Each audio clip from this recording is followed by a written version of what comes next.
예, 오늘은 제9강 존 녹스의 저항 운동에 나타난 교회와 국가와의 관계.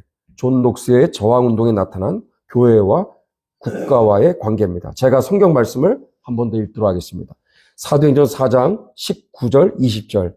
베드로와 요한이 대답하여 가로되 하나님 앞에서 너희 말 듣는 것이 하나님 말씀 듣는 것보다 옳은가 판단하라. 우리는 보고 들은 것을 말하지 아니할 수 없다 하니. 아멘. 이제 본격적인 스코틀랜드 교회사가 시작됩니다. 앞으로 이런 내용을 가지고 앞으로 전개가 됩니다. 와, 보니까 머리가 복잡하죠? 하나하나씩 해나갈 거예요. 그래서 오늘은 제일 첫 번째 단계가 존 녹스와 첫 번째 스코틀랜드 교회 개혁의 역사를 우리가 몇 주에 걸쳐서 이제 진행할 겁니다. 스코틀랜드 교회 개혁의 역사는 1단계, 2단계, 3단계의 교회 개혁의 순서로 전개가 되거든요. 이것만 알아도 대단한 겁니다, 사실. 우리는 존 녹스 그러면 굉장히 우리는 아주 지엽적인 한두 부분에 대해서만 우리가 어렴풋이 알고만 있지, 이렇게 체계적으로 집대성을 해서 집중적으로 그리고 정말 하나하나 자세하게 짚어나가는 이런 시간은 거의 그런 기회는 어디 가서 찾을 수가 없어요. 이런 기회에 주신 하나님께 감사를 드리고 저도 여러분이 있으니까 이러한 또한 내용을 나눌 수가 있는 거예요. 서로 간에 큰 복이 될 줄로 믿습니다. 그래서 첫 번째 교회 개혁의 단계, 두 번째 앤드류 멜빌이라고 하는 위대한 하나님의 종이 또 나타납니다. 존 녹스의 그 뒤를 이어서 그 바톤을 이어서 그 미비했던 스코틀랜드의 교회 개혁의 그 역사를 또 같이 그 뒤를 이어서 달려갔던, 그리고 그 위대한 교회 개혁을 완성했던 정말 탁월한 주의 종이 앤드류 멜빌이에요. 장로교회의 아버지입니다. 근데 우리는 잘 모르죠? 생소하죠? 안 가르쳤으니까, 들은 적이 없으니까. 앤드류 멜빌. 우리는 알게 모르게 이분의 혜택을 지금까지 우리가 누리며 지금까지 온 겁니다. 앤드류 멜빌과 두 번째 스코틀랜드 교회 개혁. 또 우리가 다룰 것입니다. 또 세 번째 웨스트민스터 총회와 세 번째 스코틀랜드 교회 개혁. 이렇게 하면 거의 제가 또 맡은 소임은 다 하지 않을까. 그리고 나머지 언약도에 대한 부분은 우리 서창원 목사님께서 오셔서 귀한 강의 해주실 것입니다. 스코틀랜드 역사상 최악의 절망의 기간이 언제부터 언제까지냐? 1554년에서 1558년까지. 이 4년, 5년에 걸친 이 기간이 끔찍했던 최악의 절망의 기간이었어요. 왜 그런가? 간단하게 제가 여기다가, 제가 몇 줄로 이렇게 메모를 해놨지만, 간단하게 제가 한번 복잡한 내용이지만, 간단하게 설명을 드리겠습니다. 잉글랜드가 그래도 에드워드 6세, 우리 조금 들었죠? 에드워드 6세가 그래도 기독교인이었어요. 신실한 그래도 기독교인. 이 거듭난 기독교인이었던 에드워드 6세가 5년 동안 그래도 잉글랜드를 개신교 국가로 만들려고 그래도 어린 나이에 굉장히 애를 쓰고 노력을 했어요. 그러나 일찍 세상을 떠나는 바람에 그 뒤를 이어 누가 왕이 되죠? 누구? 피에 메리 왕이 등장을 하면서 개신교 이 귀한 역사가 이제 서서히 태동을 하면서 꿈틀꿈틀하면서 뭔가 이제 자라가려고 하는데 자라기도 전에 이미 싹을 잘라버리는 거예요. 그래서 카톨릭 국가로 거꾸로 다시 돌아가는, 카톨릭 국가로 다시 복귀하는 참 기가 막힌 참 피해 역사가 시작됩니다. 그래서 한 300여 명을 주의 종들을 화형을 시켜서 죽이는 그런 일들이 벌어집니다. 그래서 피해 메리 여왕이라고 그러죠. 여러분 여기 지도에 보면은 다 빨간색이에요. 저 스코틀랜드 안에 이미 개신교 그 성도들이 비밀교회, 지하교회 성도들이 이제 꿈틀꿈틀하면서 이제 뭔가 기독교 신앙이 막 이제 자라가고 있어. 근데 주변 정세는 너무나 최악이에요. 그래도 믿었던 잉글랜드 한순간에 나라가 뒤집어 버린 거예요. 피의 메리가 등장하면서. 더군다나 도보해역, 저 바다 건너 프랑스, 강력한 강성 골수 카톨릭 국가입니다. 이 카톨릭 국가에 여기에 왕실에서 한 여인이 스코틀랜드 제임스 5세와 결혼을 해서 스코틀랜드는 결국은 프랑스의 거의 속국이나 마찬가지 그렇게 되어버렸어요. 여기에 스코틀랜드의 이 섭정이라고 그러죠. 섭정. 기즈메리 들어보셨죠? 메리 세 사람이 있다고 그랬어요. 그 중에 프랑스의 왕실에서 건너온 그 여인은 기즈메리입니다. 기즈 가문의 메리. 이 여인이 제임스 5세와 결혼을 해서 스코틀랜드의 왕비가 됩니다. 제임스 5세는 세상 일찍 떠나죠. 그래서 어린 딸 하나, 그냥 핏덩어리 같은 그 딸 하나가 참 왕이 되는데 못 통치할 수 있겠어요. 그래서 엄마가 기즈메리가 이제 섭정이 이제 되는 거예요. 그게 1554년부터 정식 섭정이 됩니다. 그래서 실제 스코틀랜드를 통치하는 실세가 되죠. 그래서 1554년, 1555년, 56년, 57년, 58년.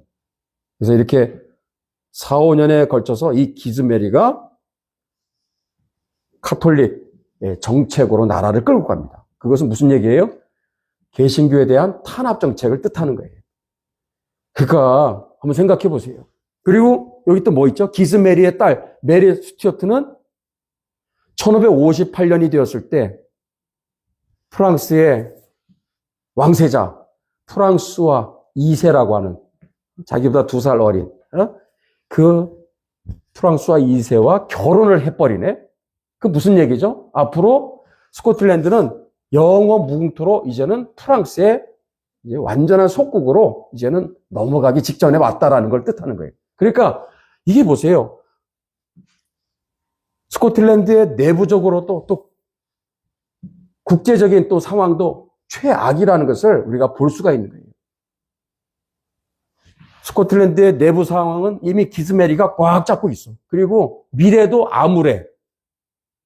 어린 딸 메리 스튜어트가 프랑스의 왕세자와 결혼해서 58년이면 이제 결혼하거든요. 프랑스와 이제 비밀 조약을 맺어가지고 결혼을 해버리네. 그러니까 어떻게 되겠어요? 더군다나 믿었던 유일한 신락 같은 희망은 어디야? 잉글랜드. 잉글랜드는 그래도 에드워드 6세가 있어서 잘 끌고 가는 줄 알았더니 세상에 메리 왕이 또 왕이 되면서 아주 무시무시한 살육이 이제 계속되고 있습니다. 참 엄청난 화형에 의해서 많은 주의종들이 순교를 하고 있는 상황. 그러니까 안과 밖으로 지금 꽉 막혀 있는 상황이에요. 쉽게 말해 무슨 얘기냐? 우리 이 시대에 우리 가치 동맹이었던 이 미국이 만약에 중국 공산당에 의해서 완전히 장악이 되었다. 라고 보세요. 미국의 50개 주 전체가 다 중국 공산당에 의해서 저 자유민주주의가 완전히 와르르 무너지고 중국 공산당에서 완전히 장악이 되어 있는 상태. 우리의 둘도 없는 우방인 자유민주주의 국가의 본산지 미국이 완전히 무너졌다고 쳐보세요. 그리고 우리 국내적인 상황 또한 입법부, 사법, 행정부도 완전히 중국 공산당과 그리고 종중 세력들과 종북 주사파 세력들에 의해서 완전히 장악이 되어버린 그런 상황과 똑같다라는 거예요. 끝난 겁니다. 나라는 끝난 거야. 1554년에서 1558년에 이 기간이 스코틀랜드 역사상 가장 끔찍했던 최악의 절망의 기간이었어요. 자, 스코틀랜드의 앞날은 어떻죠? 지금 이 안에 지하교회 성도들이 있어요. 비밀리에 신앙을, 그죠? 지켜나가고, 예배를 계속해서, 지키고 있고, 소리 없이, 정말 소리 소문 없이 기도하는 주의 종들이 있단 말이에요.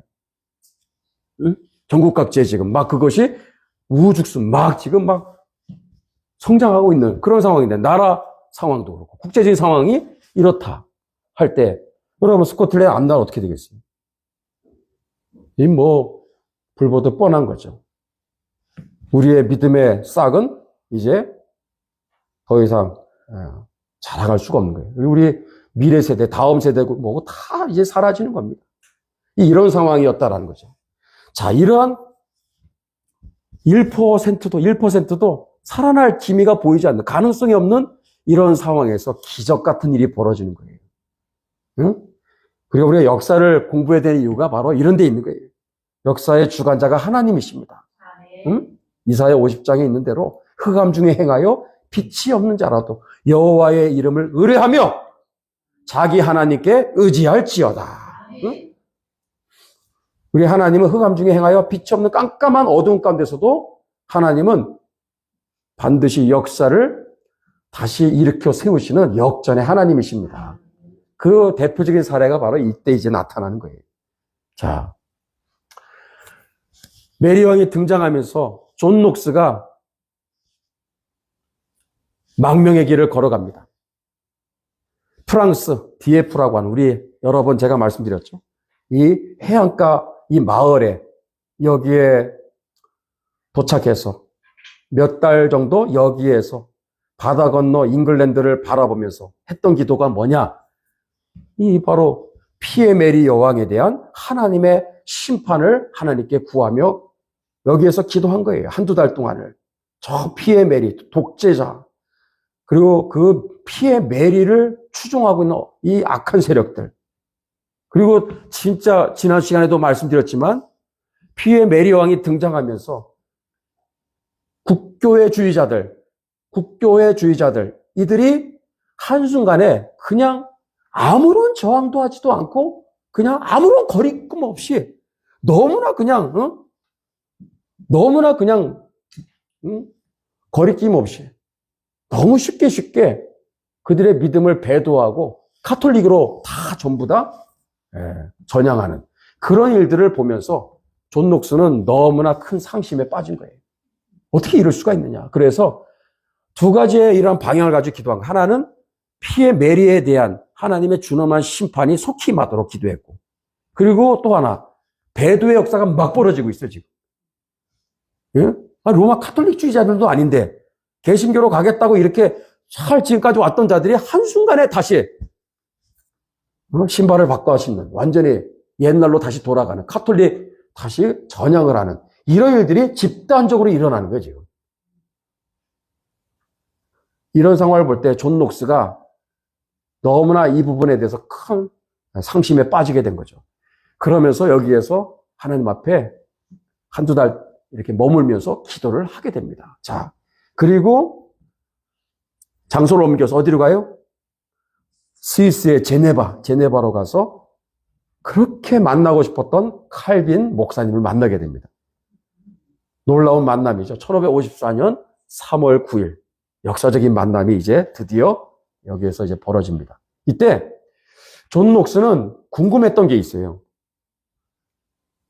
도대체 저 피에 메리 왕, 저 적그리스도와 같은 하나님을 대적하고 주의 종들을 또 이렇게 개신교도들을 핍박하고 탄압하고 살육하는 저 무자비한 적그리스도 피에 메리 왕에 대해서 도대체 우리는 가만히 있어야 되는가? 어떻게 우리는 대응을 해야 되는가에 대한 고민이 있었는데 그게 이제 미스터리죠. 풀리지가 않았던 거예요. 그래서 칼빈 목사님한테, 칼빈 목사님, 저 무자비한 피에 메리 왕에 대해서 우리는 가만히 그냥 얻어 맞기만 해야 됩니까? 계속 우리는 이렇게 죽어 나가야 됩니까? 가만히 있어야 됩니까?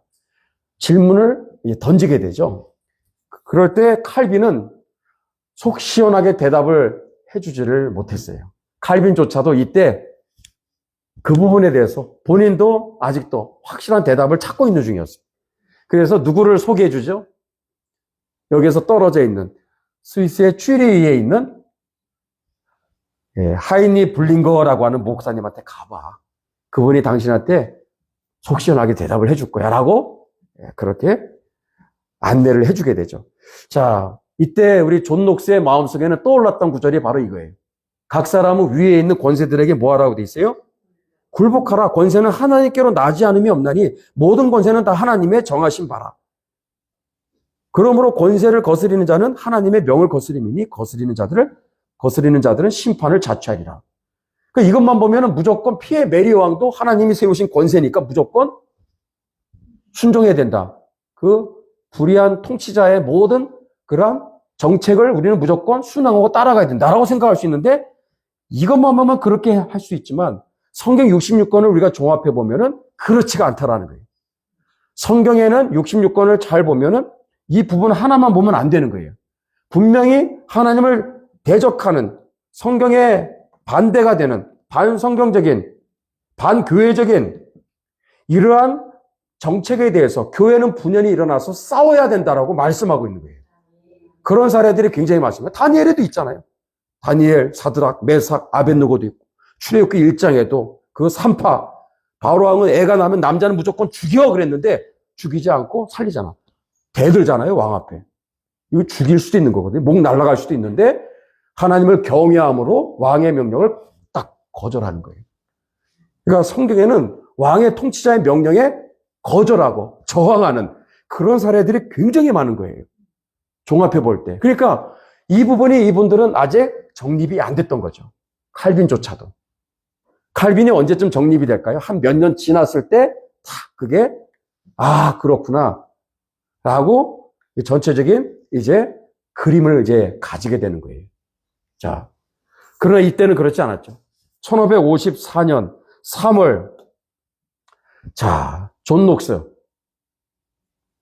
칼빈의 소개로 스위스 쥐리히를 방문합니다. 저는 가봐서 참 그 하이니 블링거 목사님의 그 자취를 따라서 중요한 장소도 우리가 탐방도 하고 이분의 사택이 또 그대로 있어요. 굉장히 중요한 장소예요. 장로교의 뿌리죠. 또 미국이라는 위대한 나라를 또한 건국하게 했었던 또한 중요한 또 장소이기도 합니다. 왜냐하면 우리 청교도들이 언약도들이 미국에 건너갈 때 제네바 성경과 또 이분들이 뭐 얼마나 많은 책을 갖고 갔겠어요. 그렇게 많이 안 갖고 갔거든. 제네바 성경하고 특별히 가지고 갔던 게 하이니 블링거 목사님의 설교집이에요.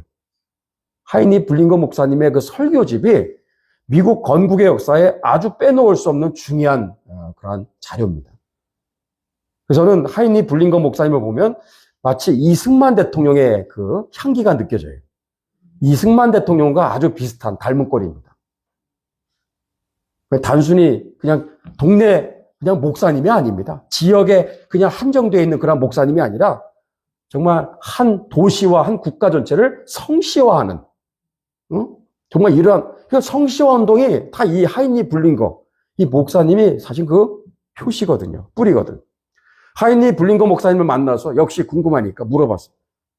블링거 목사님, 도대체 우리는 어떻게 해야 됩니까? 저 피해 메리왕이 저렇게 무자비하게 주의 종들을 또 교회를 탄압하고 짓밟고 있는데 우리는 이렇게 맞고만 있어야 됩니까? 라고 했을 때 명쾌하게 얘기했죠. 블링거 목사님은. 하나님을 대적하는 통치자에게 뭐 해서는 안 된다? 복종해서는 안 됩니다. 라고 정확하게 얘기했어요. 자기가 정말 듣고 싶었던 얘기를 들은 거예요. 하나님을 대적하는 통치자에게는 복종해서는 안 됩니다. 그러나 이 경우 우리 자신과 생명과 재산을 위험에 노출시켜야 합니다. 큰 부담이 따를 것입니다. 각오해야 됩니다. 그래서 블링거 목사님은 굉장히 중요한 원칙을 얘기해 주신 거예요. 그러나 더 자세하게 얘기해 주지는 않았어요. 이게 전부예요. 그러나 이미 해결은 된 거예요. 궁금했던 부분이. 자, 그래서 이 만남, 1554년의 이 3월에 존 녹스와 하이니 블링거 목사님의 이 두 분의 만남과 그 대화가 존 녹스라는 한 사람, 이분의 그 잠자고 있었던 그 저항 정신을 일깨우는 계기가 되는 거예요. 와. 그래서 여러분, 이게, 자, 굉장히 얼마나 중요한 사건인지 제가 말씀을 드리는데, 이 블링거 목사님, 궁금해 할까봐 해서 여러분에게 한 편의 설교를 소개합니다. 블링거 목사님이 1551년 했던 설교 중에 이런 내용이 있습니다.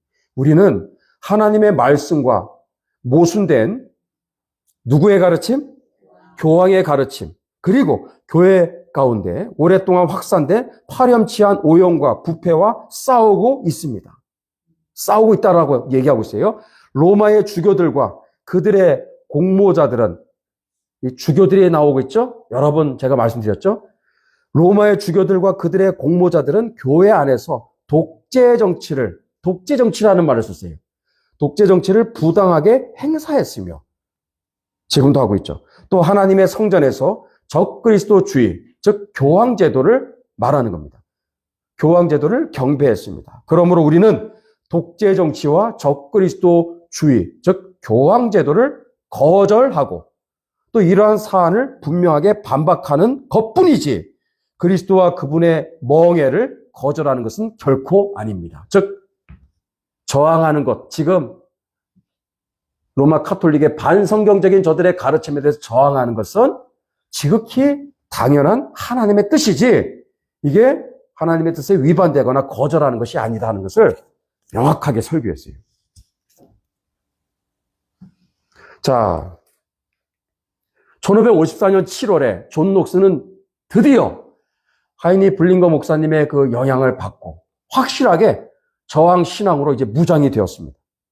그리고 행동에 나서게 되는데 그 첫 신호탄이 뭐냐? 1554년 7월 녹스는 대륙의 망명 중에 저 잉글랜드에 있는 국교회주의자들, 이러한 피해 바람이 불고 살육의 바람이 부는 가운데서 안타깝게 배도의 길을 걸어가고 있는 국교회주의자들, 그들을 향해서 아주 정말 뼈아픈 책망의 편지를 써서 보내는 거예요. 그게 잉글랜드에서 하나님의 진리를 고백하는 이들에게 보내는 신실한 권고라는 그런 편지예요. 서신서를 보낸 거예요. 그래서 여기에 첫 번째, 피해 메리 여왕을 아주 강하게 비판합니다. 이렇게 비판하는 사람이 없었는데 아주 강렬하게 아주 비판을 하죠. 그 다음에 그것만 얘기한 게 아니라 피해 메리 여왕을 지지하는 누구? 국교회주의자들. 주교부터 시작해서 국교회주의자들. 나름 개신교주의자들이라고 얘기하는 그들. 그러나 피해 메리가 등장하면서 전부 다 전향을 해서 카톨릭으로 다시 과거로 돌아가는 이 그들을 향해서 이제 규탄하는 편지를 쓴 거예요. 자, 녹스의 저항운동이 시작되다. 이렇게 제가 써봤습니다. 녹스의 무슨 운동이 시작되다? 저항운동이 이때부터 시작되는 거예요. 이것이 장로교회의 시작입니다. 이게. 장로교회는 시작부터 저항운동으로부터 시작된 거예요. 근데 어느 순간 이 중요한 전통, 이 훌륭한 유산을 우리가 어느 순간부터 다 잃어버린 거예요. 우리는 기억해야 돼요. 교회개혁의 유산 3가지. 한번 읽어봅니다. 시작. 순교신앙, 저항신앙, 섭리신앙. 다시 한번. 순교신앙, 저항신앙, 섭리신앙이에요. 순교신앙. 이거는 누구도 이의를 제기할 수 없죠. 다 중요하다고 다 아멘 동의합니다. 섭리신앙도 마찬가지. 역사를 주관하시는 분. 섭리신앙. 우리가 고백하고 있습니다. 근데 하나 우리가 약한 부분이 뭐냐? 저항신앙이에요. 저항신앙. 응? 이 부분을 우리가 그동안 놓치면서 지금까지 온 겁니다. 이게 실종된 거예요, 지금. 역사 속에서 어느 순간부터. 그러니까 반성경적인 성경 비평을 용납하는 자유주의 신학에 대해서 싸울 생각을 안 하고 반성경적인 이 성혁명 운동 싸울 생각을 안 하죠. WCC, WEA, NCCK 싸울 생각을 안 하는 거예요. 동성애 합법화 세력들에 대해서 싸울 생각을 안 하는 거죠. 공산주의에 대해서 싸울 생각을 안 하는 거예요. 이게 우리가 놓치고 지금까지 왔던 우리의 지금 현주소예요, 현주소. 그래서 우리는 이 3가지. 여러분, 이 교회개혁, 이 역사의 이 중요한 3가지. 어느 하나도 놓치지 않고 이것이 우리 안에 여러분 피가 되고 살이 되어서 평생도록 주님 부르시는 그날까지 여러분 이 신앙 고백을 가지고 늘 승리하기를 축복합니다. 지금 이 신앙 고백 3가지가 다 있어야 되는 바로 지금인 줄로 믿습니다. 위대한 신앙의 역사에 바로 그 첫 스타트를 끄는 분이 누구다? 존 녹스예요. 자, 이때부터 이제 저항운동이 시작됩니다. 1557년 스코틀랜드 개신교 귀족들을 일깨우기 시작합니다. 스코틀랜드 안에 있는 깨어있는 귀족들, 이 귀족들은 지금의 정치인들이다라고 하시면 돼요. 정치인들. 응? 대통령이 아닙니다. 왕은 아닙니다. 군주는 아니에요. 응? 최고의 권력자는 아닙니다. 그러나 중간 관리라고 표현을 해요. 중간 관리. 지금으로 말하면 누굴까? 입법부에 있는 국회의원들, 사법부에 있는 재판관들, 행정부의 국무위원들, 장관들, 차관들, 또 그 밑에 있는 수많은 공무원들, 이들이 다 여기에 해당되는 것입니다. 지금 이 부분을 우리는 들으면서 지금 우리를 진단해야 되는 거예요. 적용해야 돼요. 그리고 나가야 될 길이 무엇인지를 찾아내야 되는 거예요. 존 녹스는 아까 얘기했죠? 스코틀랜드의 국내적인 상황과 지금 국제적인 상황은 다 꽉꽉 막혀 있어. 다 최악의 절망의 끔찍한 상황이에요. 이것을 돌파할 수 있는 유일한 히든카드 딱 하나는 뭐다? 스코틀랜드 안에 끼어있는 애국 세력들, 나라를 생각하는, 그러면서 정말 거듭난 기독교인들, 그들이 바로 누구였느냐? 귀족들이었어요. 귀족들. 예, 이들에게 서신을 따로 보내는 거예요. 어떤 서신을 보냈을까? 자, 이 존 녹스가 저항운동을 일으키는데 이들을 일으키기 위한 서신을 보내는 거예요. 그게 1557년 10월 27일 망명 중에 쓴 편지예요. 스코틀랜드 일부 귀족들에게 보내는 서신. 제목이 이래요. 스코틀랜드 일부 귀족들에게 보내는 서신. 이거를 써서 발송을 한 거예요. 그분들에게 큰 도전이 되었고 감동이 됩니다. 그래서 이 편지에 영향을 받아 어떤 열매가 있었느냐? 와, 굉장한 엄청난 결과가 이제 찾아오죠. 뭐냐? 스코틀랜드 개신교도 귀족들 안에 밴드를 결성하는, 밴드를. 밴드가 이때부터 나오는 겁니다. 결사 모임을 결성하는 거예요. 이 결사 모임은 뭐다? 교회 개혁을 위해서 우리는 목숨을 다하여 뭉치자! 하나가 되자! 우리의 생명도 우리의 재산도 언제든지 필요하면 다 희생할 각오로 우리는 뭉치자. 하나가 되자. 라고 맹세를 한 거예요. 맹세. 보통 사람들이 아닙니다. 비록 소수지만 이들이 똘똘 뭉쳐서 정말 애국자들이죠. 응? 기독교인으로서 나라를 생각하는 이 나라를 가톨릭 세력에 의해서 점령되기 직전에 있는 이 나라를 예? 반드시 개혁교회를 세워서 이 교회 개혁을 완성해서 개신교 국가로 이 나라를 만들어야 되겠다고 하는 비전을 가지고 똘똘 뭉친 거예요. 와, 어느 상황이든지 국내적인 상황이 이렇게 체제전쟁에서 거의 구분운석까지 다 온 것 같고 국제적인 상황도 이 중국 공산당과도 같은 이러한 악의 이 몸통 세력들이 온 세계를 호령하는 것 같고 다 장악하는 것 같고 점령해 가는 것 같아도요. 그것을 돌파할 수 있는 놀라운 그 시작은 어디서부터 시작되느냐? 끼어있는 거듭난 그리스도인들 중에 이렇게 끼어있는 애국 세력들, 예수님을 나의 구주로 주님을 믿고 역사의 주관자가 되심을 확실하게 신앙 고백하는, 즉 순교신앙과 그 다음에 섭리신앙과 또 하나 저항신앙이라고 하는 세 가지의 신앙 고백으로 똘똘 뭉친 사람들이 정말 나라를 위해서 하나가 되면 여러분 살아날 수가 있는 거예요. 그냥 공짜 없습니다. 자유는 공짜가 아니에요. 대가를 치르겠다고 하는 그런 각오를 가진, 사심을 버리고 자기 명예를 위해서 하는 게 아니라 그냥 자기 어떤 한 자리 하기 위해서 하는 게 아니라 정말 이 나라가 어떤 나라가 돼야 되느냐? 우리 계속 기도하는 게 그거 아니에요. 세 가지. 주여 거룩한 선진왕국이 되게 하여 주옵소서. 잘 먹고 잘 사는 게 다가 아니죠. 거룩한 나라가 돼야 돼.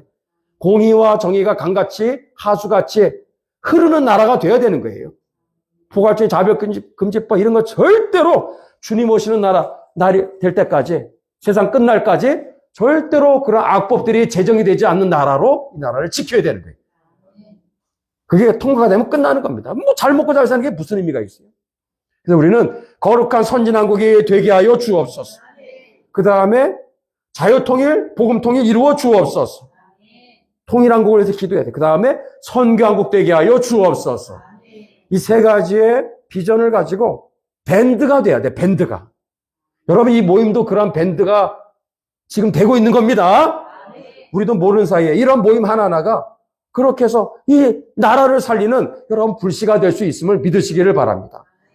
존 녹스가 이렇게 해서 다 의기소침해 있는, 절망에 빠져 있는 이들에게 정말 놀라운 도전을 심어준 거예요. 이 편지를 통해서. 그래서 결사 모임이 결성이 된 겁니다. 이게 1557년이에요. 57년. 다음 주랑 연결이 되는 겁니다. 이게 있었기 때문에 밑바탕에 이것이 다 준비가 되었기 때문에, 세팅이 되었기 때문에 스코틀랜드 그 내전, 국가적 영적 전쟁에서 완벽하게 승리를 거두었고, 나라 전체를 개신기 국가로 만드는 기독교 2000년 역사에 최초로 나라 전체가 개신기 국가로 새롭게 뒤바뀌는 놀라운 기적 같은 일이 이런 과정을 통해서 일어나게 된 거예요. 한 사람의 이런 놀라운 이 저항운동을 통해서 일어난 겁니다. 우리 모두가 그 불씨가 되기를 축복합니다. 자, 1558년 초 존 녹스는 계속해서 저항운동을 합니다. 그의 유명한 책자 중에, 이 당시에는 책자를 팸플릿이라고 해서 팜플렛이라는 게, 이분들은 책자, 지금의 소책자 이렇게 보시면 됩니다. 그래서 책을 이제 발간을 해서 출간을 하죠. 그 제목이 뭐예요? 제목이 무시무시합니다. 괴물 같은 여성 정권에 대한 첫 번째 나팔. 책 제목이 괴물 같은 여성 정권에 대한 첫 번째 나팔. 와, 존 녹스 대단한 분입니다. 하나님 말고는 절대 사람 두려워하지 않는 사람이잖아요. 참. 여기 괴물 같은 여성 정권은 두 인간을 지금 두고 하는 얘기예요. 두 인간. 한 인간은 누구다? 메리 중에 누구? 피에 메리가 일단 들어가야 돼. 또 하나. 기즈메리.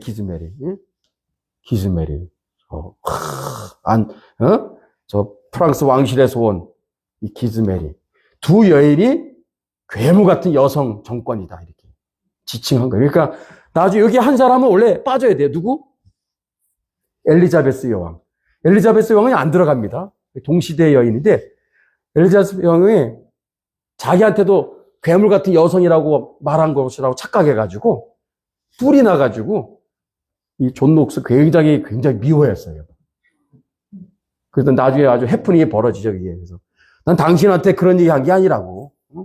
난 두 여인, 이 인간들한테 얘기한 거지. 엘리자베스 당신은 해당 사항이 아니라고. 나중에 그런 일이 이제 벌어지게 됩니다. 이 책이 아주 오해를 불러일으키는 아주 굉장히 그러한 엄청난 파장을 가져온 책이 되겠습니다. 이 책, 자, 어떤 책이죠?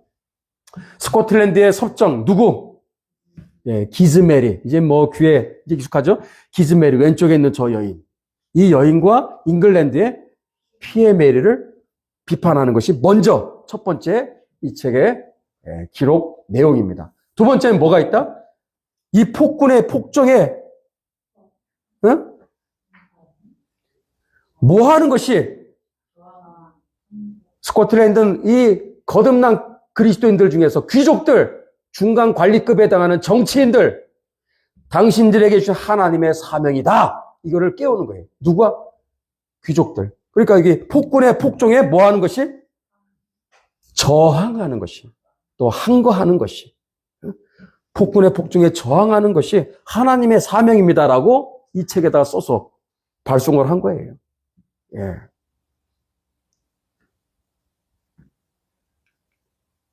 (1558년) 또 편지를 써서 보냅니다. 아주 중요한 편지예요. 스코틀랜드의 귀족들에게 또 서신을 보내는데, 호소문이라고 해서 보내는데, 그러므로 나는 메리에 맞서 저항하고 나아가 모든 종류의 방법을 동원하여 여호와과 그를 도와 우상 숭배를 자행하는 성직자들을 죽음으로 처벌하는 것이야말로 귀족, 여기 나오죠? 귀족, 중간 관리들입니다. 정치인들이에요. 위정자들입니다. 지금 위에 최고의 권력자가 막 나가, 지금 하나님을 대적하고 교회를 막 짓밟고 억압하고 핍박하고 박해하는 그런 일을 막 지금 계속해서 해나갈 때, 중간관리급에 있는 이 위정자들, 정치인들은 뭘 해야 되는가? 저항해야 된다, 이 얘기예요. 누가? 귀족들. 그다음에 재판관들. 사법부의 재판관들이 얼마나 중요합니까? 대한민국을 지키는 보루 중에 최후의 보루가 사법부란 말이에요, 지금 재판부. 고등법원, 이 대법원, 헌법기관, 헌법재판부. 얼마나 중요합니까? 어? 통치자. 그 다음 신민들. 신민들은 예, 군주를 섬기는 신하들이라는 뜻이죠. 군주를, 그죠? 하나님처럼 떠받드는 그러한 신하들을 신민이라고 그래요. 그래서 의무라고 단언하는 것이 나는 두렵지 않습니다. 와, 대단히 세게 얘기한 거예요. 아주 단호하게 얘기했어요. 그들은 공공연하게 그리스도의 복음을 억압하고 하나님의 성도들의 피를 뿌렸으며 사악한 우상과 교황에 가증한 것들을 숭배하기 시작했습니다. 이게 언제 보냈다고요? 연도가? 1558년. 아까 처음 했던 그 얘기를 기억하세요. 지금 스코틀랜드의 상황은 역사적으로 최악의 지금 끝자락까지 와 있는 상황이에요. 그런데 보이지 않는 곳에서 존 녹스는 혼자 1인 혈투의 싸움을 싸우는 거예요. 그래서 저항운동을 하는데 이 저항운동의 불길이 처음에 자기 혼자 했는데 결국은 스코틀랜드 귀족들로 이게 번져가기 시작하는 거예요. 와, 굉장합니다. 이게 결국은 효과를 보는 거예요. 그리고 와, 존 녹스는요 또 서신을 보내요. 이게 서신 전쟁입니다. 지금 스코틀랜드에 귀국을 해서 이제 다음 주제 스코틀랜드에 내전이 벌어지는데 내전이 벌어지기까지 대륙의 망명 중에 있으면서 계속해서 가만히 그냥 놀고 먹고 쉬는 게 아니라 기도하고 싸우고 이렇게 계속해서 서신을 보내고 계속해서 그들에게 호소하고 설득하고 권면하고 책망하고 이런 일들을 부지런히 해나간 거예요. 1558년에는 스코틀랜드의 신민들, 백성들이죠. 위에 의정자들에게도 보내는 편지도 있었지만 스코틀랜드의 이 신민들, 군주를 하나님처럼 떠받드는 그러한 신하들을 포함해서 백성들을 또 겨냥해서 그 백성들에게 서신을 보냅니다. 녹스는 이 서신을 통해서 지배층인 귀족들뿐만 아니라 중간관리에 해당하는 정치인들뿐만 아니라 누구도 함께 저하운동에 나서야 된다? 피지배계층인 백성들 너희들은 가만히 있으면 되냐? 너희들도 같이 싸워야 된다. 저하운동을 해야 된다. 이것이 너희에게 주어진 의무라는 사실을 강조하는 거예요. 하나님께서 너희들에게 주신 의무다. 사명이다. 그러니까 와, 이 전방위적인 싸움을 싸우는 거예요. 중간관리급에 있는 보신주에 빠져가지고 그냥 자기 하나 그냥 겨우겨우 가족들 지키고 자기 재산을 지키고 자기의 안위를 지키려는 사람들을 깨우는 거야. 그 다음에 백성들도 패배주에 빠져있는 이 백성들 우리나라 이제 끝났어 안 돼라고 하는 이들을 계속 깨우는 이 작업을 또 하는 거예요. 이렇게 서신을 보내서. 여기 보니까 백성들 역시 참된 교회를 이루기 위한 교회 개혁에 동참할 의무가 있음을 강조하고 있어요. 만일 불의한 세속군주의 폭정에 침묵하고 이를 당신들 말이야 백성들이라고 해서 가만히 있고 난 뭐해? 난 아무것도 할 수 없어. 내가 무슨 자격이 있다고 그렇다고 가만히 있다고 한다면 결코 하나님의 무엇을 진노를 피하지 못할 것이라고 엄중히 경고했어요. 존 녹스가 이렇게 한 겁니다. 계속해서 귀족들을 깨우고 백성들을 깨우고 또 귀족들을 깨우고 백성들을 깨우고 이 일을 망명 중에 특히 스코틀랜드의 최악의 역사의 그 기간 5년에 걸쳐서 서신을 보내는 이 영적 전쟁을 계속해 나간 거죠. 자, 1558년 말 드디어 이 저항운동이 산불처럼 번져가는 거예요. 와, 국민 저항운동이 일어나는 줄로 믿습니다. 결국에 이 끝자락에 걸쳐서 국민 저항운동이 에든버러, 수도죠. 수도 에든버러에 강력한 반카톨릭 운동이 들불처럼 일어납니다. 몬트로스, 던디, 그리고 퍼스가 되게 중요해요. 스코틀랜드 교회개혁의 시작점이 어디냐? 퍼스거든요, 퍼스. 퍼스라는 이 지방마을에, 이 시골 지역에서 위대한 스코틀랜드의 교회개혁 역사가 여기서부터 시작된 거예요, 퍼스. 다음 주에 이제 우리가 그 내막을 제가 자세히 풀어드리겠습니다. 그래서 전국 각지의 반카톨릭 운동이 걷잡을 수 없는 산불처럼 퍼져가는 거예요. 1558년에 말입니다. 하반부에 있었던, 하반기에 일어났던 놀라운 대역전의 서막이 시작된 줄로 믿습니다. 자, 불의한 통치자에 대해 개신교 귀족들이 드디어 저항하기 시작하고, 그리고 백성들도 같이 동조하면서 일어나기 시작한 거예요. 그래서 전국 각지에 성당이나 성당에 들어가서 카톨릭의 잔재들을 해체하고 파괴하고 그걸 끄집어다가 없애버리는 이런 일들이 벌어지게 된 겁니다. 우리가 이걸 잘 생각해야 돼. 이러한 저하운동에 있어서 존 녹스는 무력을 동원해서 이렇게 저항운동하는 것에 굉장히 신중했던 사람이에요. 막 폭력과 무력을 사용해서 막 두드려 패면서 막 폭력을 가하면서 무력 저항운동을 하라고 한 게 아니었는데, 이 저항운동에 이제 불길이 번져가는 과정에서 아주 특별히 전국 각지에 일어났던 현상은 성상 파괴 운동이었죠. 성상을 파괴하는.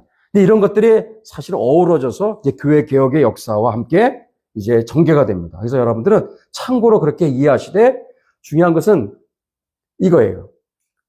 그게 본질이 아니라 로마 카톨릭에 대해서 더 이상 우리는 가만히 있으면 안 되겠다고 하는 거.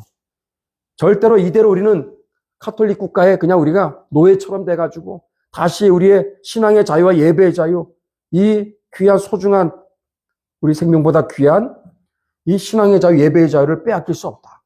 그러면서 들고 일어나면서 거센 저항운동이 일어났다라는 것인데, 그 가장 절정이 바로 이거예요. 1559년 10월 21일이 되었을 때 개신교도 귀족들에 대해서 귀족들이 카톨릭 섭정 메리, 이 기즈 메리가 아직도 권좌에 지금 살아있어요.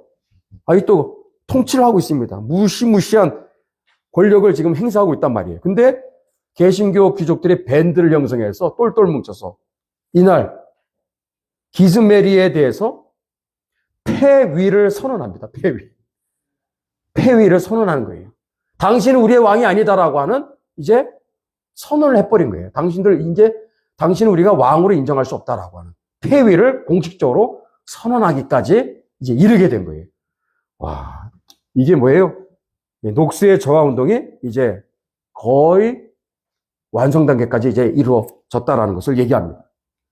자, 이제 후반부 말씀을 드리겠는데, 다음 주에 1559년 5월이 되었을 때, 이렇게 저하운동이 무르무르 익었을 때 드디어 때가 참에 존 녹스가 길고 길었던 그 망명을 다 이제 접고 꿈에도 그리웠던 고국 수도 에든버러 리스 항구에 도착을 합니다. 얼마나 감격스러웠겠어요. 1559년에 여기에 도착했을 때 이미 스코틀랜드에는 어떤 일이 벌어지고 있어요? 개신교 귀족들의 결사 조직이 지금 이미 조직이 완성이 됐죠. 그래서 교회 개혁을 추진할 수 있는 강력한 조직과 단체가 세워진 거예요. 혼자서는 못해. 조직과 단체가 지금 딱 이미 완벽하게 준비가 되었다라는, 굉장히 중요한 겁니다. 그 다음에 카톨릭 사제들이 이 5년에 걸친 기간 동안 수많은 사제들이, 신부들이죠. 이들이 개신교로 집단 개종하는 일이 벌어진 거예요. 이 기간 동안. 그러니까, 교회를 이끌어갈 수 있는 중간 리더십, 이 조직과 단체가 아주 강력한 그 중심, 축이 딱 지금 이미 구축이 되었죠. 그리고 거기에 신의 회원들이 막 들어오기 시작하는 거예요. 카톨릭 사제들이 개신교를 개종하면서. 이 세력이 강력한 지금 파워를 이제 가지게 된 거죠. 그리고 이때 이제 때가 참에 참 하나님의 카이로스입니다. 이게 다. 조금만 1, 2년 전에 들어왔어도 이거 안 돼. 근데 무르무르 익은 상태에서 드디어 딱 도착을 하게 된 거예요. 하나님의 귀한 이제 카이로스가 딱 차고 나서 도착을 하니까 이미 교회 개혁을 추진할 수 있는 모든 준비가 이제 완료가 된 거예요. 그래서 우리 다음 주에는 스코틀랜드의 내전의 이제 시작입니다. 카톨릭 세력들과 실제로 전쟁이 벌어지는 그런 일들이 벌어지게 됩니다. 스코틀랜드판 6.25 전쟁이 되겠죠. 그 이야기들을 다음 주에 하겠는데 조금 자세하게 다음 주에 그렇게 보도록 하겠습니다. 자, 오늘은 후반부에 이 얘기하고 이제 마무리 짓겠습니다. 여러분, 교회 우리가 임직식 우리가 할 때, 목사가 안수를 받을 때, 또 장로님이, 또 안수입사님이, 권사님이, 교회 모든 임직자들은요, 서약을 하게 돼 있습니다. 그 서약을 할 때, 자, 어떻게 서약을 하죠? 한번 읽어볼까요? 여기 맨 위에 시작. 신구약 성경은 하나님의 말씀이요, 또한 신앙과 행위에 대하여 정황무한 유일의 법칙으로 믿습니다. 오른손 한번 들어보세요. 믿습니까? 아멘이죠. 자, 오른손 들고 두 번째가 이게 중요합니다. 두 번째 한번 읽습니다. 시작. 본 장로의 신조와 웨스트민스터 신앙고백서 및 대소요리 문답은 신구약 성경의 교훈한 도리를 총괄한 것으로 알고 성실한 마음으로 받아 믿고 따르겠습니까? 아멘이죠. 우리 대한민국의 모든 목사님들 또 모든 직분자들은 성경과 신구약 성경의 이 말씀이 정황무한 최고의 법칙이 아닙니다. 유일한 법칙입니다. 최고라고 말하면 안 돼요. 유일한 법칙입니다. 1.1획도 오류와 5점이 없는 정황무한, 정말 66권의 어느 하나라도 인간의 생각이 들어간 게 아니라 하나님의 성령의 감화감동으로 기록된 말씀이에요. 그걸 믿어야 돼요. 여기서 흔들리면 우리는 끝나는 거야. 절대로 우리 직분을 감당할 수 없어요. 그리고 이 성경의 말씀을 잘 또 풀어서 요약해준 신앙의 고백서, 대소요리 문답. 되게 중요하죠. 이것이 신구약 성경의 교훈한 도리를 총괄한 것으로 라고 돼 있죠. 신구약 성경의 도리를 총괄한 것으로. 잘 이거를 설명, 요약을 해준 거죠. 그것으로 알고 성실한 마음으로 받아 믿고 따르겠습니다. 따르겠습니까? 아멘하고 전부 다 임직을 하게 되는데 문제는 뭐예요? 배워본 적이 있다 없다? 웨스트민스터 신앙고백서 언제 이걸 제대로 배워본 적이 있습니까? 대부분요 이거 몰라요. 소요리도 제대로 안 하고 다 이렇게 안수도 받고 임직식을 하는 경우가 허다합니다. 그래서 문제예요. 그래서 저는 이 얘기하고 이제 마무리 짓겠는데, 자, 웨스트민스터 신앙고백서 오른쪽은 웨스트민스터 신앙고백서는요 이 기독교 강요, 칼빈의 기독교 강요의 확장판입니다. 그리고 어떻게 보면 요약판, 확장판이라고도 얘기할 수 있고 요약판이라고 할 수 있고.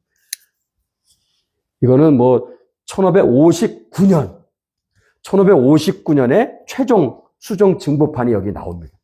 칼빈은 젊은 시절에 1536년에 제1세 처음으로 이거를 이제 인쇄를 해서 1536년에 인쇄를 해서 23년 동안 자기 인생 거의 말년까지 한 개 있다면 딱 기독교 강요 이거를 계속해서 다듬고 계속해서 업데이트해서 5세인가 6세인가 하여튼 5번 6번까지 수정 증보판을 해서 1559년에 완벽한 이제 기독교 강요를 출간하게 된 거예요. 근데 문제는 뭐예요? 이렇게 기독교 2000년 역사에 성경 빼고 신앙서적 중에서 5손가락 안에 꼭 들어가야 되는 신앙서적이 바로 기독교 강요입니다. 근데 문제는 이걸 읽어요, 우리가? 관심 없잖아요, 솔직히. 책 안 읽잖아요. 근데 이거는 더도 안 읽죠. 그리고 이게 시간 간격이 500년이어서 읽으면 바로 잠이 옵니다. 바로 잠이 와.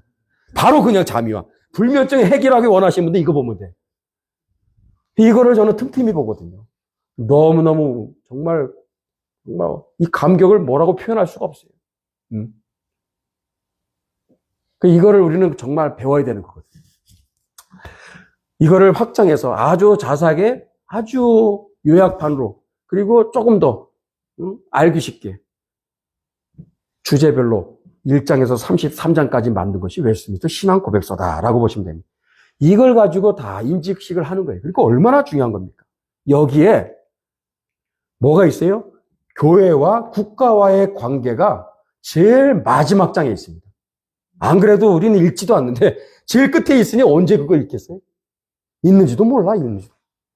제가 드리는 얘기는 제 주장이 아니라 저는 학교에서 논문을 썼고 이미 학교에서 다 통과가 된 그 논문의 그 내용을 가지고 저는 교회, 목회에 또 우리에게 필요한 부분들만 제가 추려서 지금 말씀을 드리는 겁니다. 여기에 교회와 국가의 관계에 아주 중요한 내용이 나와 있어요. 이것만 우리가 제대로 알았다면 우리가 이런 국가적인 혼란 상황은 절대로 찾아오지 않습니다. 이게 얼마나 중요한데 모르니까 이렇게 되는 거예요. 칼빈이 기독교 강요에서 국가의 통치를 쓴 이유가 이렇게 돼 있어요. 한편에서는 정신 나간 야만스러운 자들, 정치인들 중에 이런 자들이 있다 없다? 정신 나간 야만스러운 자들이 있다라는 거예요. 그래서 하나님께서 세우신 질서를 전복시키려고 하나님께서 이승만 대통령을 통해서 1948년 8월 15일 자유민주주의 국가를 건국하게 하셨어요. 지금까지 하나님의 축복 가운데 이 나라가 왔습니다. 근데 이 자유민주주의 체제를 전복시키려고 하는 정신 나간 인간들이 있다라는 거예요. 예? 야만스러운 자들이라고 표현하고 있어요. 그런 자들이 맹렬하게 지금 날뛰고 있는 거예요. 그리고 이렇게 얘기하고 있어요. 또 다른 한편에서는 군주들에게 아첨하는 자들이, 이게 진짜 문제입니다. 이런 군주들 옆에서 알랑방구 끼고 있고 막 그냥 아첨하는 이런 인간들, 그런 자들이 그들의 권력을 과도하게 찬양하느라 군주의 통치를 하나님 자신의 통치에 맞서도록 하기를 주저하지 않고 있으니 이 두 가지 악들을 단속하지 않으면 결국은 어떤 재앙이 찾아온다? 믿음의 순결이 무너지고 말 것이다. 한국 교회는 무너진다라는 것입니다. 그러니까 교회와 국가의 관계를 알아야 된다, 몰라야 된다? 알아야 된다라는 거예요. 제가 주소까지 여기 해놨죠. 기독교 강요에 이렇게 제4권 20장 1절이라고 이렇게 표현합니다. 거기에 이 내용을 그대로 제가 따온 거예요. 자, 위정자들의 책임과 의무를 시작으로 한 3가지 교회와 국가의 관계에 있어서 성경이 말하고 기독교 강요가 얘기하고 있고 웨스트민스터 신앙고 백서에서 간단 명확하게 우리에게 말씀하고 있는 교회와 국가의 관계 1, 2, 3번 중에 첫 번째입니다.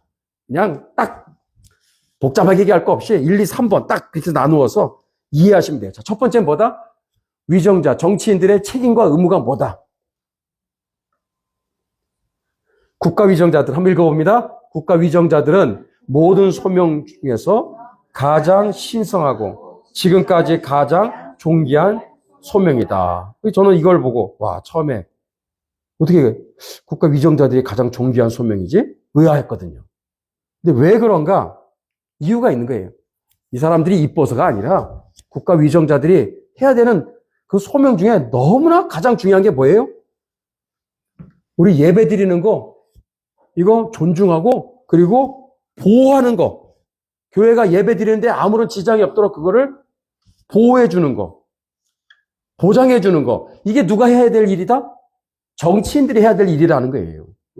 국가의 통치는 우리가 사람들 사이에 사는 동안 하나님께 드리는 외형적인 예배를 존중하고 보호하며 경건의 건전한 도리와 교회의 지위를 변화하는 것이다. 그래서 너무나 존귀한 것이다 라는 거예요. 소명 중에서도.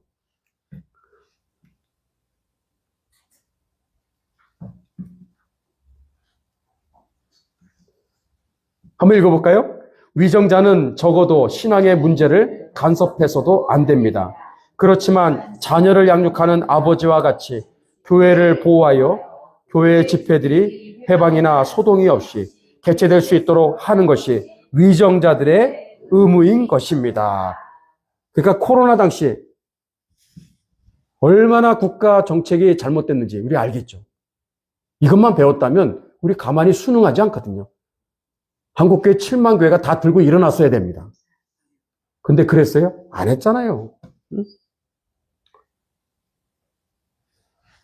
이런 걸 우리가 몰랐기 때문에 그렇습니다. 자, 두 번째, 국가 위정자에 대한 교회의 책임과 의무, 조항이 있어요.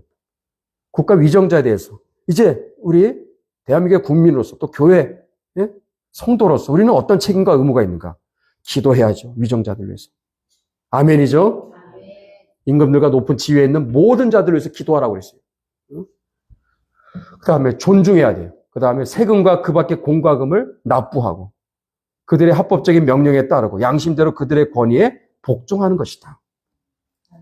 그래서 이때 쓰는 말이 바로 로마서 13장 1절, 2절 이 구절을 인용하는 겁니다. 각 사람 위에 있는 권세들에게 굴복하라. 권세는 하나님께로 나지 않음이 없나니 모든 권세는 다 하나님의 정하신 바라. 그러므로 권세를 거스리는 자는 하나님의 명을 거스림이니 거스리는 자들은 심판을 자취하리라. 그래서 칼빈의 기독교 강요에 또 웨스트민스터 신앙고백서를 보시면 놀랍게도 이런 내용이 나오는 거예요. 통치자에 대한 탄핵은 하나님의 뜻이 아니다. 분명하게 얘기하고 있습니다. 두리뭉실하게 얘기하지 않고 통치자에 대한 탄핵은 하나님의 뜻이 아니다. 소요를 일으키거나 자기들의 손으로 그 일을 직접 처리하려 해서는 안 되며 이 점에서 그들은 모두 손을 묶어두어야 한다. 그 문제를 통치자의 판단에 내어 맡겨서 그가 여기서 홀로 자유로이 처리하도록 하여야 하는 것이다. 거기 또 이제 여기 제가 소개하지는 않았지만 통치자가 마음에 들지도 않아. 그리고 너무 통치를 못해. 너무 정치를 못해.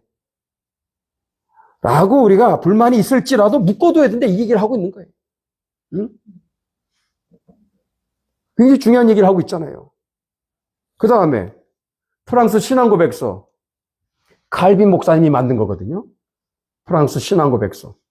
프랑스 위그노 그 신도들이 금과 옥조로 늘 고백했던 신앙의 고백서입니다. 한번 읽어봅니다. 하나님의 주권과 통치가 침해받지 않는 한 자율적이고 기꺼운 마음으로 복종하는 멍에를 매야 한다.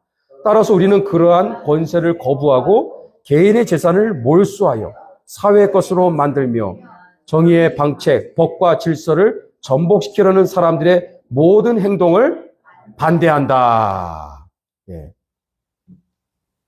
하나님의 주권과 통치가 침해받지 않는 한 전제가 이렇게 있습니다. 이 조건이 이렇게 딱 앞에 있죠. 하나님의 주권과 통치가 침해받지 않는 한 자율적이고 기꺼운 마음으로 복종하라 이거예요.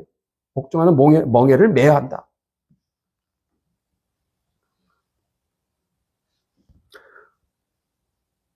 예. 법과 질서를 전복시키려는 사람들의 모든 행동을 우리는 어떻게 해야 돼요? 반대해야 되고 저항해야 될 줄로 믿습니다. 스코틀랜드 신앙고백서 24장 국가의 위정자 이 조항에 보면 또 이렇게 되어 있어요. 제가 읽습니다. 누구든지 정당하게 제정된 정권에 반항하거나 그것을 전복시키려고 음모하는 사람은 단지 인류의 원수가 될 뿐만 아니라 인류의 원수가 된다는 거예요. 여러분, 우리 기독교회, 특히 장로교회 신앙고백서에 이런 내용이 있다는 거 아셨어요? 이걸 가르쳐야 되는 거예요, 목사님들이. 하나님의 뜻에 반항하는 것이다, 이거예요. 정당하게 제정된 정권에 대해서 반항하는 거. 그리고 그 정권을, 체제를 전복시키려고 음모하는 거. 인류의 원수가 된다는 거죠. 하나님의 뜻에 반항하는 것입니다. 한 걸음 더 나아가 우리는 국가의 공직에 있는 사람들을 사랑해야 하고 존경해야 하며 두려워하고 이들에게 영예를 돌려야 한다. 그들은 선한 사람들을 칭찬하고 변호하며 공공연한 악행자들을 벌주기 위하여 하나님으로부터 칼을 받은 재판장과 왕들이다. 그러므로 최고 권세에 반항하는 사람들은 하나님의 명령에 반항하는 것이며 죄가 된다고 우리는 확신한다. 자, 이게 두 번째 내용이 되겠습니다. 자, 세 번째 마지막. 세 번째가 아주 중요한 활용 정점이 되겠습니다. 여기까지 우리가 신앙의 고백을 아멘 하면서 해야 그것이 건강한 국가관인 줄로 믿습니다. 그게 우리가 고백해야 될 신앙의 고백서에 들어가 있는 거예요, 지금. 교회에서 정치 얘기하지 말라. 모르는 얘기예요.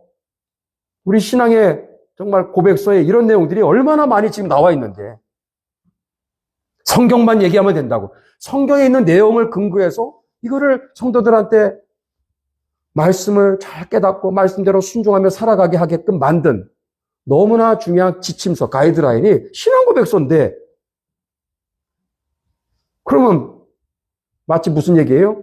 쌀만 먹지 반찬은 먹지 말라 이 얘기거든요.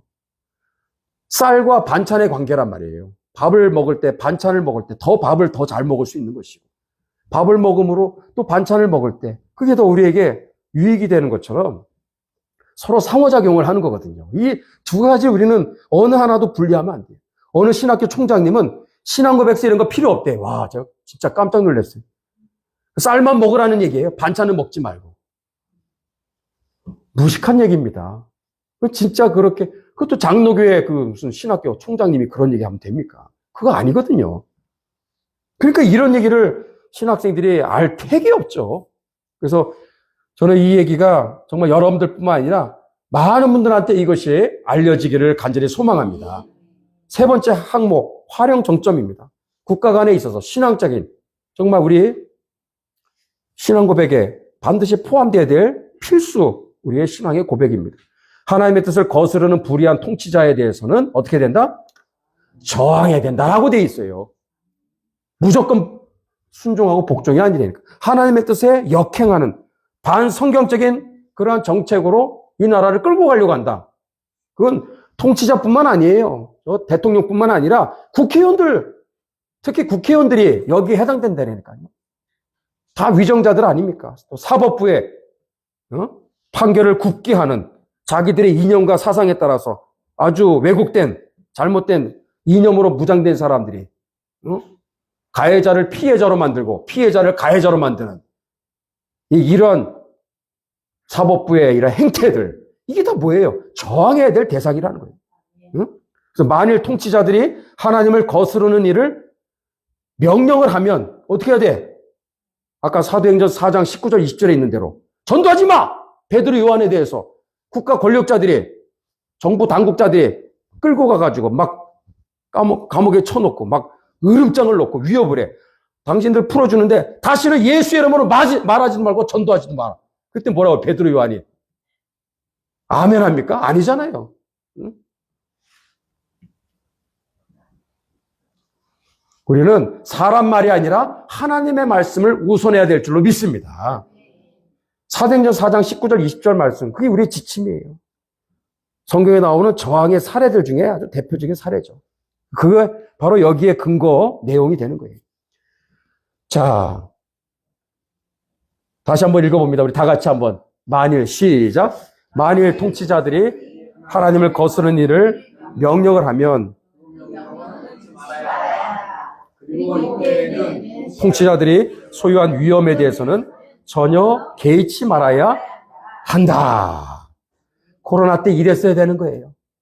개의치 말았어야 되는 거예요. 우습게 여겼어야 되는 거예요.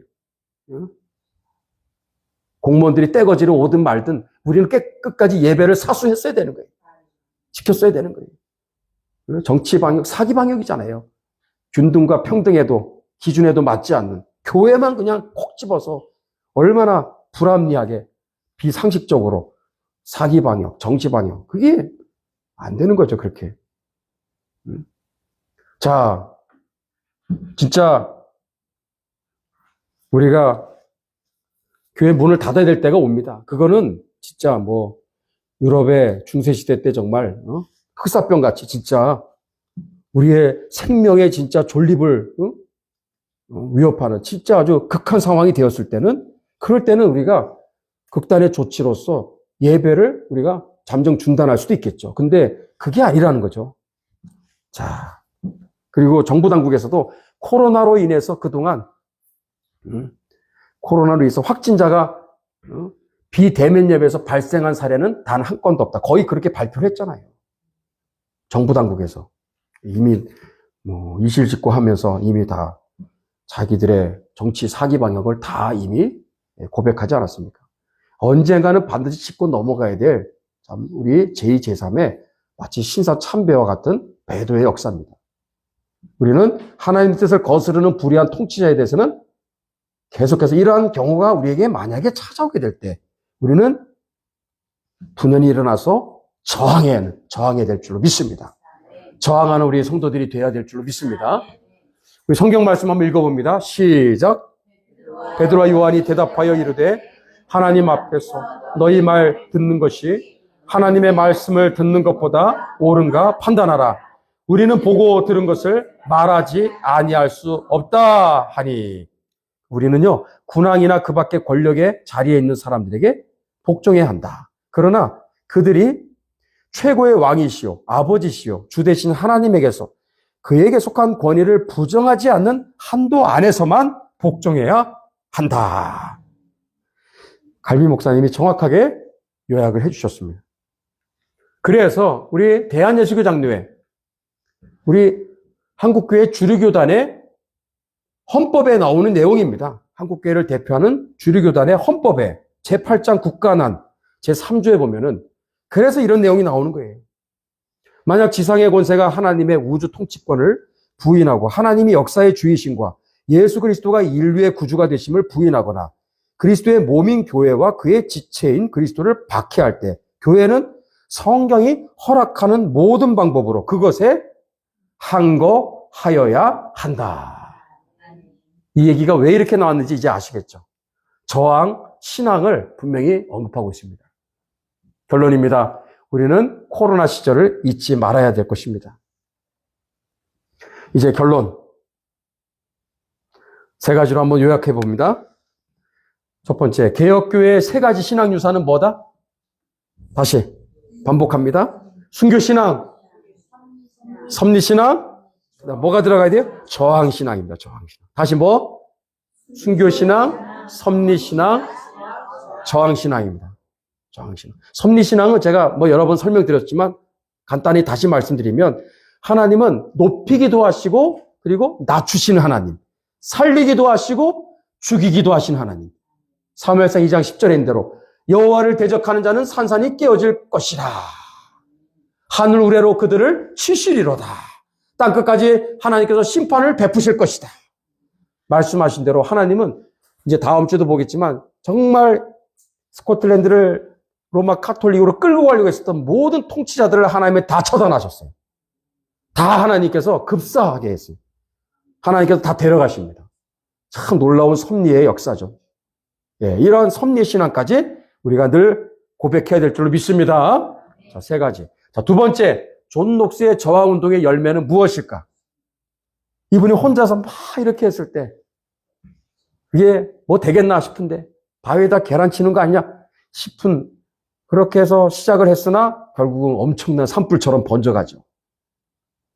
그 열매 중에 특별히 뭐가 있어요? 스코틀랜드 안에 깨어있는 거듭난 그리스도인들, 귀족들의 밴드가 결성이 된 거예요. 그것이 나중에 교회개혁의 자산이 되는 거예요. 강력한 조직과 단체가 되는 겁니다. 저는 이 모임이 그런 의미에서 그냥 듣고 끝나는 것으로 그렇게 사그러드는 20주 하면 이제 끝났구나. 와, 굉장히 길고 아이고 지루했네 하고 그때 끝이 아니라 여러분 이 모임을 통해서 우리는 그러한 하나님의 뜻을 깨닫고 정말 그렇구나. 그리고 하나님께 기도하면서 하나님 도대체 우리를 향하신 하나님의 뜻이 무엇일까요?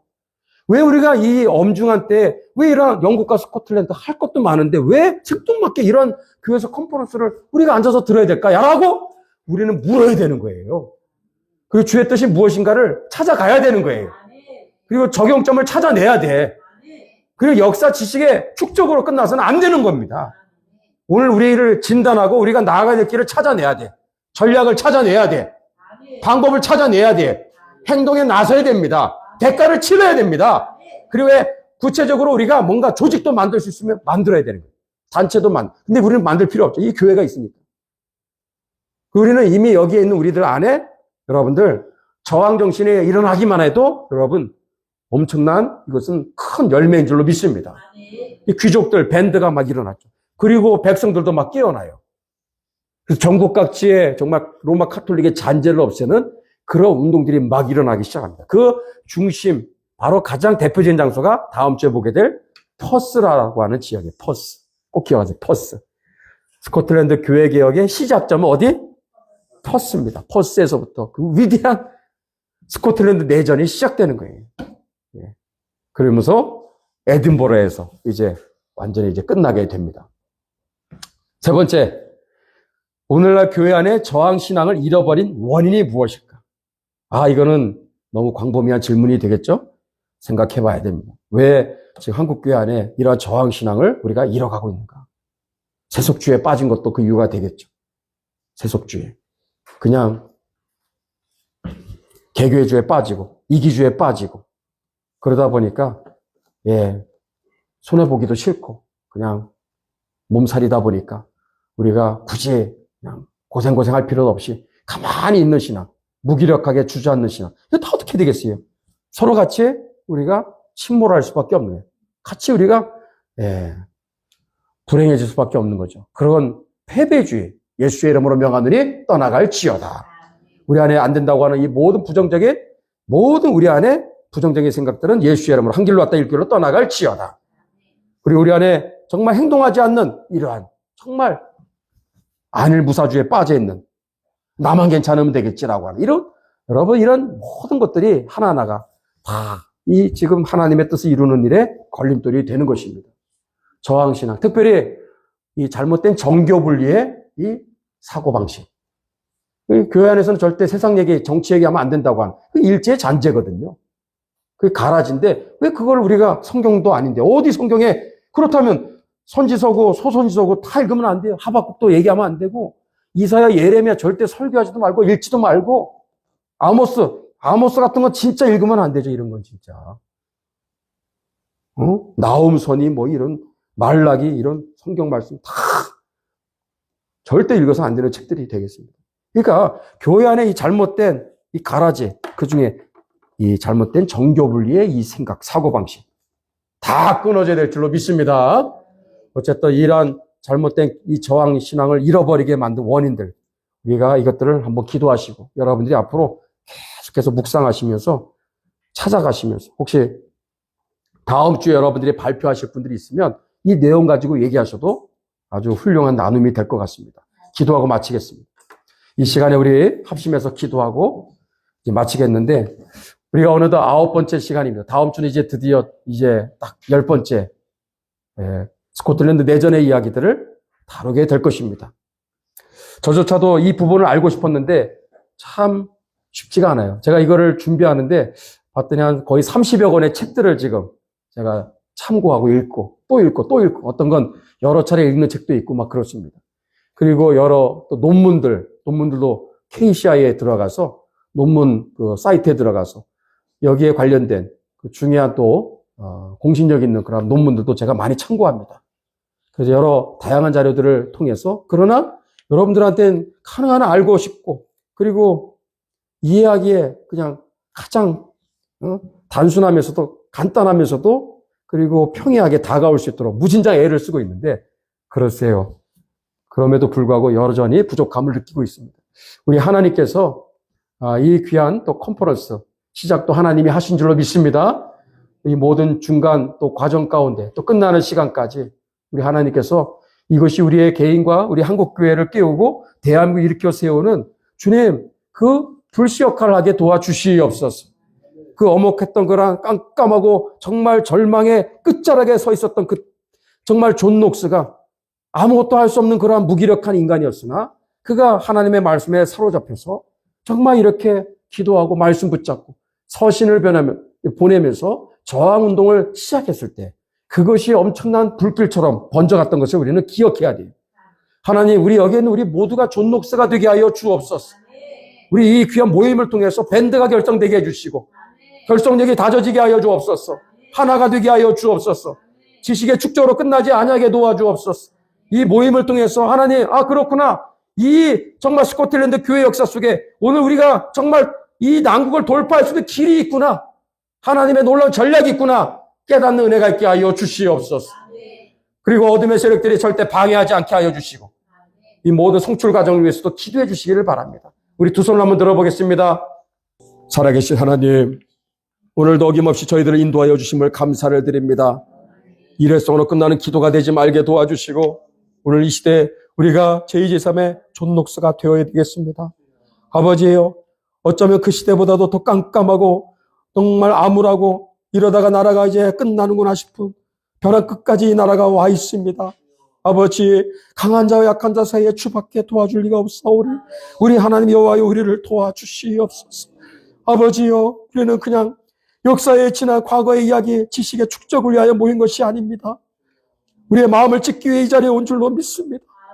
회개하기 위해 온 줄로 믿습니다. 하나님, 우리 자신부터 주님 앞에 바로 서지 못한 죄를 회개합니다. 영혼의 호흡인 기도를 멈추었던 죄를 회개합니다. 그저 나 한 사람 위해서만 살아왔던 죄, 땅에 속한 자로 살았던 죄, 하나님 그저 먹고 마시는 일에 아버지 정신이 팔려서 하나님의 뜻을 아버지 외면하고 거룩한 선진한 곳과 자유통일과 그리고 선경국의 이 귀한 하나님의 뜻을 외면하고 살았던 죄 용서하여 주옵소서. 하나님, 이 나라는 나라 안팎으로 지금 꽉 막혀 있습니다. 도대체 돌파구가 보이지 않습니다. 이러할 때 우리는 어떻게 해야 됩니까? 존 녹스는 그러한 상황 가운데서 망명의 길에 그 외로운 그 DF 해변가에서 또 제네바에서 쥐리히에서 하나님 정처 없이 정말로 유리방어하는 가운데서도 고국을 잃지 않고 정말로 마음에 품고 기도하였고 혼자서라도 저항운동을 시작한 그 아버지의 저항운동의 그의 헌신이 결국 이렇게 아버지 하나님의 시내를 이루고 강을 이루어 바다를 이루어서 역사를 뒤바꾸는 놀라운 열매를 가져왔습니다. 오늘 여기에 있는 우리 모두가 하나님 그저 대가를 치르지도 않고 그냥 안일무사주의에 빠져 살지 않게 도와주시고 우리 모두가 자유는 공짜가 아니라는 사실을 깨달아 알게 하여 주옵시고 아버지여 이 모임이 이제 절반에 이르렀습니다. 아버지 그런데 과연 우리들은 지금 하나님 저부터 시작해서 제대로 이 모임에 하나님의 부르심의 뜻에 지금 합당하게 와 있는지 하나님 앞에 묻습니다. 불쌍히 여겨 주시옵소서. 그저 강의하고 강의 듣는 것으로 끝나지 않게 도와주세요. 우리의 마음속에 아버지 강렬한 도전이 있게 도와주시고 하나님 눈물 있게 도와주시기를 원하옵나이다. 아버지 우리의 모습이 바로 이와 같습니다. 아버지 나라 안팎으로 꽉 막혀 있고 이대로 이 나라가 주저앉으면 안 되는데 아버지 존 녹스 같은 사람은 어디에 있습니까? 여기 있는 바로 우리 한 분 한 분들이 존 녹스가 되게 하여 주시옵소서. 그 부르심 앞에 내가 여기 있사오니 나를 보내소서. 헌신하는 저희들 되게 하여 주옵소서. 주여 오늘도 아버지여 하나님 역사의 중요한 감춰진 이야기들을 함께 나누었습니다. 오랫동안 우리 한국교회가 특히 장로회가 계승을 해야 되는데도 잃어버렸던 이 신앙의 유산 저항신앙을 다 잃어버렸습니다. 몽땅 잃어버렸습니다. 불쌍히 여겨 주시옵소서. 하나님 타협할 줄만 알았지 진리의 싸움을 싸우는 아버지여 정말 대장부와 같은 용사와 같은 그런 한국교회의 모습은 사라져가고 있습니다. 주님 우리를 불쌍히 여겨 주시옵소서. 하나님 회개하고 회개하오니 용서하여 주시옵소서. 겨우겨우 주의 성수하고 있고 겨우겨우 예배드리고 있는 우리들의 모습이 되지 않았는지 불쌍히 여겨 주시옵소서. 이렇게 우리가 살아서는 안 되겠습니다. 하나님 정신 바짝 차리게 하여 주옵소서. 아버지 이제 절반에 이르렀습니다. 이제 나무와 화반부를 우리가 가야 되겠는데 하나님 구하는 것은 시작부터 우리에게 불임하게 도와주옵소서. 이 모임이 아버지여 이곳에 있는 분들 또 방송을 통해서 이 아버지여 내용들이 하나님 국내와 해외로 퍼져나갈 때 그저 모니터에 앉아서 그냥 하나님 지식의 아버지 하나님 오늘 귀한 또 배움의 시간으로 끝나서는 안 됩니다. 이 강의 앞에서 정말 우리의 마음이 뒤집어지게 하여 주시고 우리의 마음이 깨어지게 도와주시고 기도가 폭포수같이 터지게 도와주세요. 하나님 회개하는 역사가 일어나게 도와주세요. 대한민국을 살려달라고 기도하게 하시고 6월 3일 정말로 대선 앞에 하나님 앞에 울며 기도하는 주의 아버지 제3의 존 녹스가 되게 하여 주시옵소서. 주님 내일은 또 새벽 기도를 드립니다. 또 금요기대가 올 텐데 하늘교회를 축복합니다. 새벽마다 기도의 파수꾼들을 세워주세요. 한두 명이 아니라 하나님 12명의 기도의 파수꾼들을 세워주세요. 나라가 망해가고 있는데 우리는 뭐하고 있는지 모르겠습니다. 기도의 잠에서 깨워주시옵소서. 수요기도의 기도의 파수꾼들을 보내주세요. 금요기도의 기도의 파수꾼을 보내주세요. 하늘교회 성도님들 기도의 파수꾼이 되게 하여 주옵소서. 이 몸에 와야 될 자들이 오게 하옵소서. 대가를 치르고 나오게 도와주세요. 대가를 치르게 도와주시옵소서. 기꺼이 나오게 하시고 기쁨으로 나오게 하여 주옵소서. 다 먼 곳에서 오시는데 오늘도 돌아온 발걸음마다 찬송이 울려 퍼지게 하여 주시고 우리의 걸음이 가볍게 하여 주시고 다음 주 만나는 시간까지 평안한 가운데 인도하여 주시옵소서. 하나님께 영광을 돌려드리고 또 이 귀한 내용을 통해서 우리의 기도의 지경이 넓혀지게 하시고 하나님의 뜻엔 기도로 나아가는 기도의 종들로 하나님 주님 앞에 점점 서게 하여 주시옵소서. 구주 예수 그리스도의 이름으로 감사드리며 축복하며 기도하옵나이다. 아멘.